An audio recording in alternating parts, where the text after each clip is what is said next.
Hi, this is Dr. Cliff Cronseth coming to you with another Dr. Cliff's Riffs. Today we're going to be talking about back pain and some of the advanced non-surgical treatments that maybe would help you. I'm going to do an overview of sources of back pain, just the general broad strokes, and then we'll talk about some of the advanced, kind of the higher level non-surgical possibilities. So as you know, the back is very, very complicated. It holds the wires that come down from your brain, the spinal cord, that separate into individual nerves that then go down into your legs. And the parts of the spine are quite complicated. You've got vertebrae, you've got discs, which are spacers, and you've got small little joints in the back that stabilize the spine. If you look at a lumbar spine MRI, I'll blow this up for you, you can see that the spine has got these stacked bones, which are called the vertebrae, and in between are these well moisturized discs with a softer center. It's not quite jelly-like. There, it's more like epoxy, surrounded by 30 layers of ligaments, and that's what allows us to jump up and down, fall on our backside, bend, twist, but sometimes you can get small little defects in the bones, kind of like this one showing the part of the central disc is starting to leak out.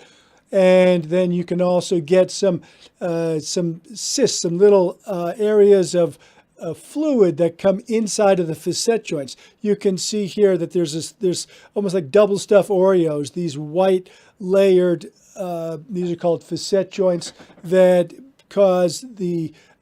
that are caused by the inflammation within the joint, kind of like arthritis. So it's almost like a swollen joint inside of the spine that can become quite painful. Now, those little joints often causes back pain without significant pain down the legs, but they can sometimes cause significant problems, such as when they start to cause little bubbles called cysts that bubble out and start to pinch the nerves that are running down the central canal of the spine.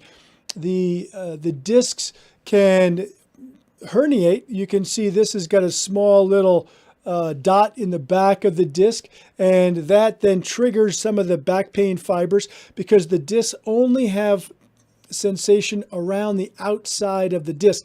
If you poke the inside of the disc, you don't feel anything. It's only the outside or the edge of the bones, the vertebral bodies. The bones have pain fibers, but the inside of the disc do not. So by the time you're getting back pain, it may be from a small little tear in the outer layers of the annulus, they call it, these ligaments that wrap around the soft center, kind of like duct tape around a little bit of an epoxy super ball.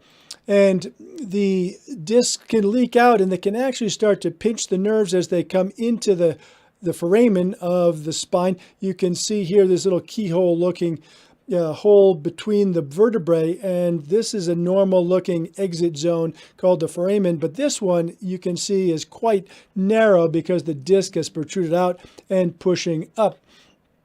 If it leaks out centrally, you can see this big blob of disc material that's leaked out, kind of like you see it in between, actually, this one. You can see right here, you've got a big blob of bulging disc that is kind of possibly pressing on the nerves, but it also can be irritating the ends of the bones. If you look at this picture here, you can see there's some whiteness in the bony edges, and that bony edema can sometimes cause quite a bit of back pain just because of the sensory fibers, like I said, on the ends of the bones.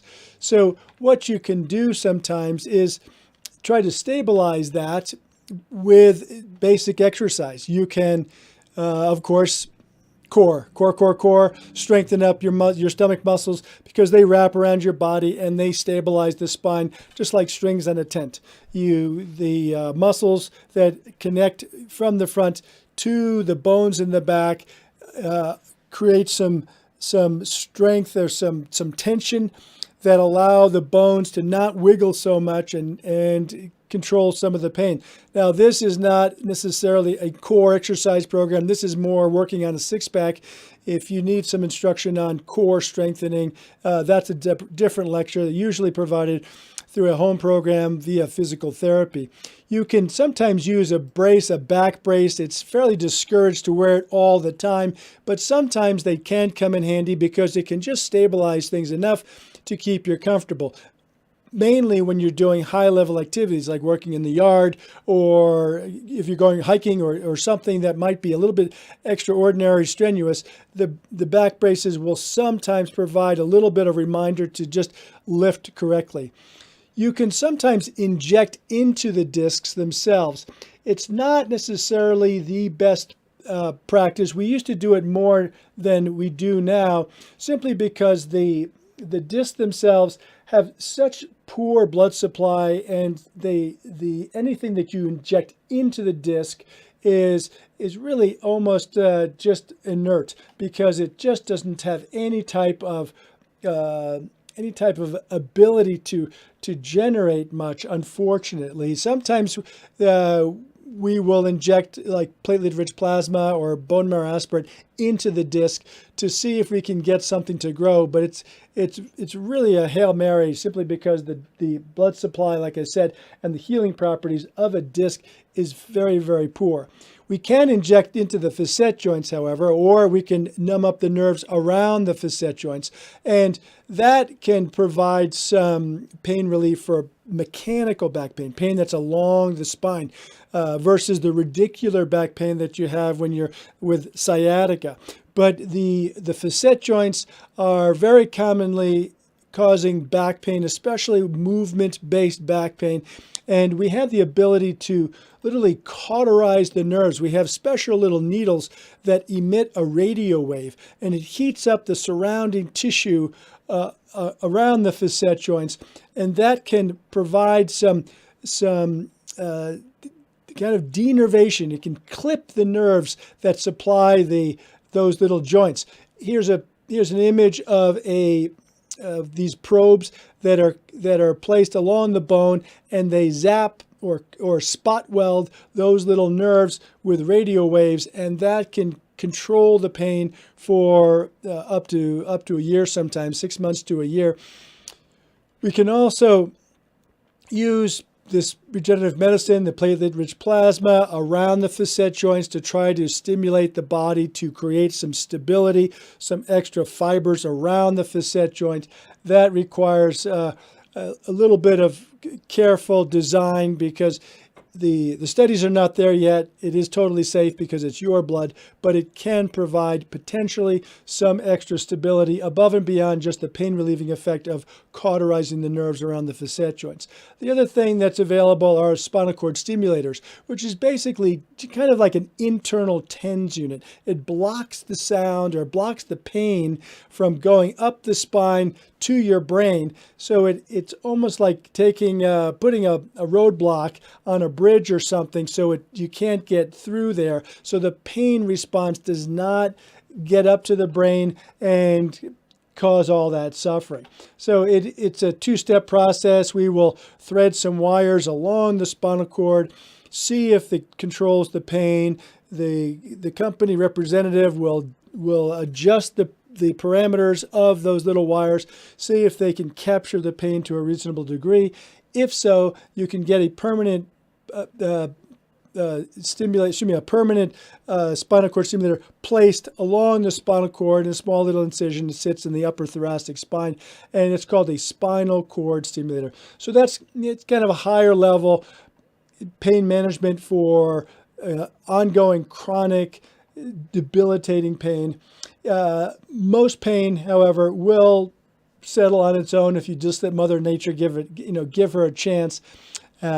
But this kind of gives you a quick overview of some of the advanced non-surgical things. Now, this final spinal cord stimulator is placed with surgery, but the whole workup and the design is really a non-surgical procedure. It's not like fusion or major spine surgery that you might get with, say, a spine that looks like this kind of a scoliosis type of pattern, which is going to be very difficult to operate on because of the instability in the curve. But this is a kind of situation, if you have chronic pain, that this little spinal cord stimulator placed up high may be able to block the pain signal from getting up to your brain, and you might feel a little bit better. So I hope that's helpful for you. Just as a general rule, if you have any questions, give us a call. Come on in. We can take a look at your situation, decide what may be the best for you. Again, we're really trying to do these webinars to just educate the population about what is real and what's fake news, and so it's all about trust. So we use medically proven tools to control your pain, not just use you as a dartboard for trying different things. Hope you have a good couple of weeks. We'll see you next time. Stay well. Take care.